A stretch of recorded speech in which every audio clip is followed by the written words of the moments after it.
शांताकारं भुजगशयनं पद्मनाभं सुरेशं विश्वाधारं गगनसदृशं मेघवर्णं शुभांगं लक्ष्मीकान्तं कमलनयनं योगिविरधानगम्यं वंदे विष्णुं भवभयहरं सर्वलोकैकनाथं। जय श्री हरि विष्णु, जय श्री राधे कृष्ण। आप सभी का आपके अपने YouTube channel B K Mishra present में बहुत बहुत स्वागत है। आइए आज आप सब सुनेंगे पौष मास कृष्ण पक्ष की सफला एकादशी व्रत की कथा।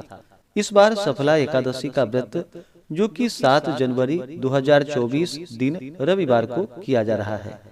आप सभी भक्तों को सफला एकादशी व्रत की ढेर सारी शुभकामनाएं। आप सभी के जीवन में लक्ष्मी नारायण की कृपा से आप सभी को सभी प्रकार के सुख और समृद्धि की प्राप्ति हो। जो भी भक्त सच्ची श्रद्धा के साथ नियम और निष्ठा के साथ सफला एकादशी का व्रत करते हैं, इस दिन भगवान विष्णु, माता लक्ष्मी और भगवान विष्णु के नारायण स्वरूप का पूजन करते हैं, तो इस व्रत के प्रभाव से व्यक्ति के सभी प्रकार के पापों का नाश होता है। यह सभी प्रकार के दुष्कर्मों से छुटकारा देने वाली है। इस एकादशी का पुण्य फल जो कि 5 वर्ष तप करके जो पुण्य फल प्राप्त होता है, वह पुण्य फल सफला एकादशी व्रत करने से प्राप्त हो जाता है और अंत में भगवान विष्णु के धाम की प्राप्ति होती है। तो आइए सुनते हैं सफला एकादशी व्रत की कथा। अगर आप एकादशी व्रत के उपलक्ष्य में ब्राह्मण दक्षिणा, अन्नदान, वस्त्रदान आदि के लिए देना चाहते हो, तो आप अपने श्रद्धा और सामर्थ्य के अनुसार हमें डिस्क्रिप्शन में जाकर के वहां से गूगल पे, फोन पे या अकाउंट नंबर के माध्यम से आप अपने श्रद्धा और सामर्थ्य के अनुसार हमें ब्राह्मण दक्षिणा प्रदान कर सकते हैं। तो आइए सुनते हैं सफला एकादशी व्रत की कथा। इसी प्रकार से ज्ञानवर्धक जानकारियां प्राप्त करते रहने के लिए चैनल पे अगर आप पहली बार आए हैं तो चैनल को लाल बटन दबा करके सब्सक्राइब करें, साथ में बेल आइकन घंटी को दबाएं ताकि वीडियो का नोटिफिकेशन आपको समय से मिलता रहे। वीडियो को लाइक करें, कमेंट में भगवान विष्णु की जय जरूर लिखें। तो बोलिए प्रेम से भगवान विष्णु की जय, माता लक्ष्मी की जय, एकादशी माता की जय, सर्वदेवी देवता की जय। एक समय की बात है, एक बार महाराज युधिष्ठिर और भगवान श्री कृष्ण बैठे थे। तब महाराज युधिष्ठिर ने भगवान श्री कृष्ण से कहा कि हे भगवान, हे प्रभु, पौष मास के कृष्ण पक्ष की एकादशी का क्या नाम है और उसके व्रत की क्या विधि है और उस दिन किस देवता की पूजा की जाती है? कृपा कर विस्तार से मुझसे कहिए, मेरी सुनने की बड़ी इच्छा है। युधिष्ठिर के ऐसे वचन को सुनकर भगवान श्री कृष्ण बोले कि हे पांडु नंदन, पौष कृष्ण एकादशी को सफला एकादशी कहते हैं। इसके देवता नारायण हैं। इस एकादशी को इन्हीं की पूजा होती है। नारायण दक्षिणा सहित यज्ञों से जितना संतुष्ट नहीं होते, उतना संतुष्ट एकादशी व्रत सहित रात्रि जागरण से संतुष्ट हो जाते हैं। जिस प्रकार देवताओं में विष्णु, मनुष्यों में ब्राह्मण, नागों में शेषनाग, पक्षियों में गरुड़ श्रेष्ठ है, उसी प्रकार व्रतों में एकादशी व्रत श्रेष्ठ है। एकादशी का व्रत करने वाला पुरुष धन्य है और मेरा भी पूज्य है। मैं भी उसकी पूजा करता हूँ। सफला नामक इस एकादशी में ऋतु में उत्पन्न होने वाले प्राप्य फलों से भक्ति पूर्वक नारायण की पूजा करनी चाहिए, अथवा नारियल, नींबू, अनार, सुपारी, लवंग आदि अर्पण कर धूप एवं दीप दान करनी चाहिए। षोडशोपचार सहित पूजन कर रात्रि को नृत्य एवं कीर्तन कर जागरण करना चाहिए। एकादशी व्रत के समान जो यज्ञ का पुण्य फल है, वह और किसी दूसरे व्रत का फल नहीं है। 5 वर्ष तप करके जो पुण्य फल प्राप्त होता है, वह पुण्य फल इस सफला नामक एकादशी व्रत के करने से हो जाता है। अब आप सफला एकादशी व्रत की कथा को सुनिए। हे राजन, पूर्व काल में महिष्मान नाम का एक राजा था, जिसकी राजधानी चंद्रावली थी।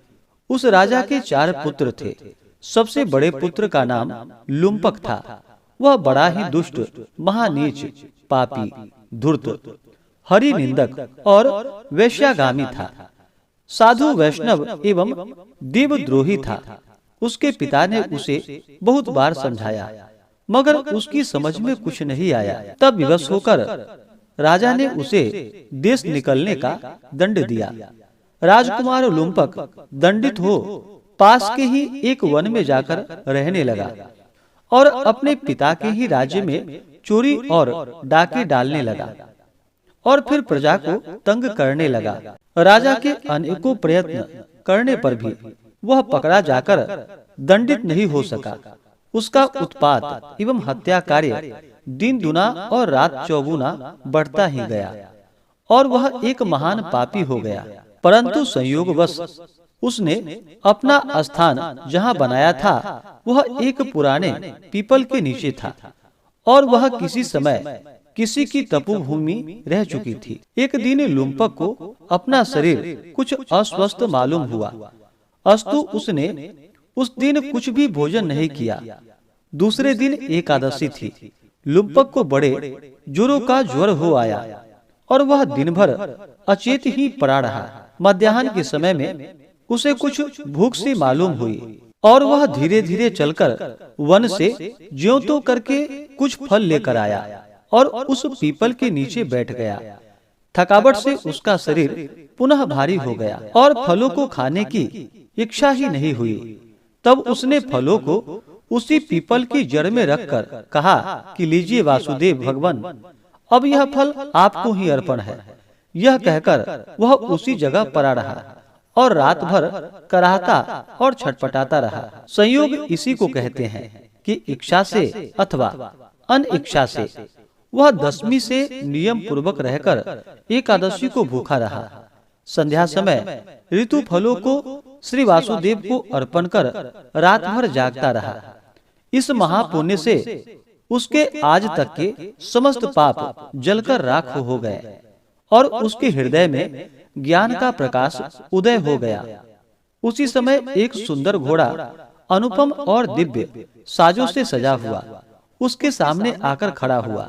राजकुमार लुम्पक घोड़े को देख ही रहा था कि उसके कानों में साफ साफ सुनाई दिया कि हे राजकुमार, कल संध्या समय तुमने एकादशी व्रत करके ऋतु फलों से मेरी जो पूजा की थी उसके पुण्य फल से तुम्हारे सभी पाप नष्ट हो गए, साथ ही तुम्हारी प्रकृति भी बदल गई।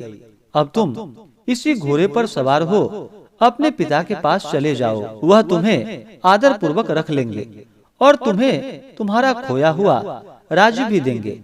राजकुमार लुम्पक ऐसी आकाशवाणी को सुनकर बहुत ही प्रसन्न हुआ और तत्काल ही दिव्य दिव्य वस्त्राभूषणों से भूषित होकर के घोड़े पर चढ़कर अपने पिता के पास जाकर उन्हें प्रणाम किया और अपना सारा का सारा वृतांत राजा से कह सुनाया।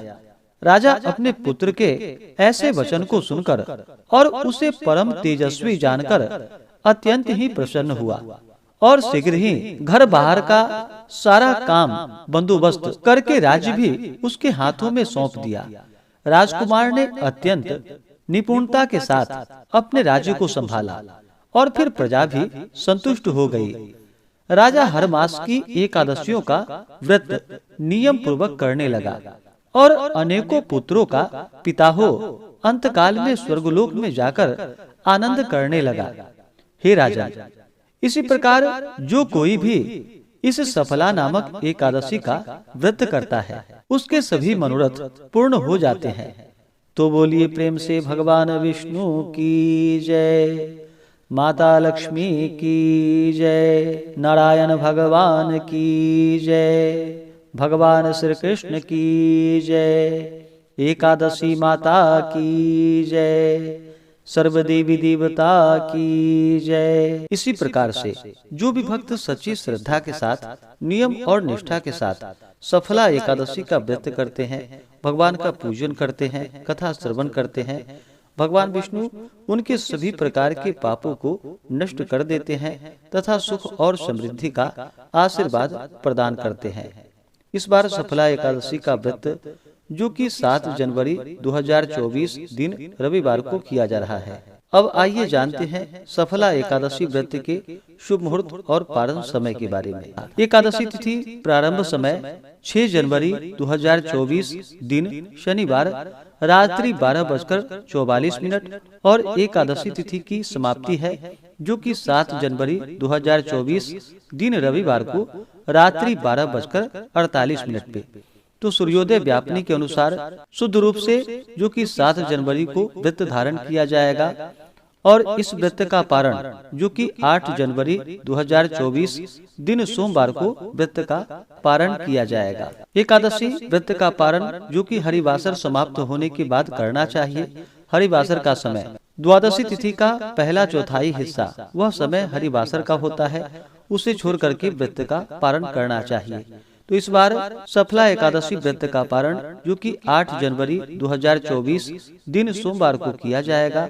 पारण का समय सुबह 7:15 से सुबह 9:20 तक व्रत का पारण किया जाएगा। इस व्रत का पारण जो कि गोमयेन पारणम यानी कि गाय के गोबर से व्रत का पारण है, यह संभव ना हो पाए तो आप तुलसी दल, जल या फल से व्रत का पारण करें। एकादशी तिथि के दिन सूर्योदय का जो समय है वह समय सुबह 6:45 और सूर्यास्त शाम 5:23।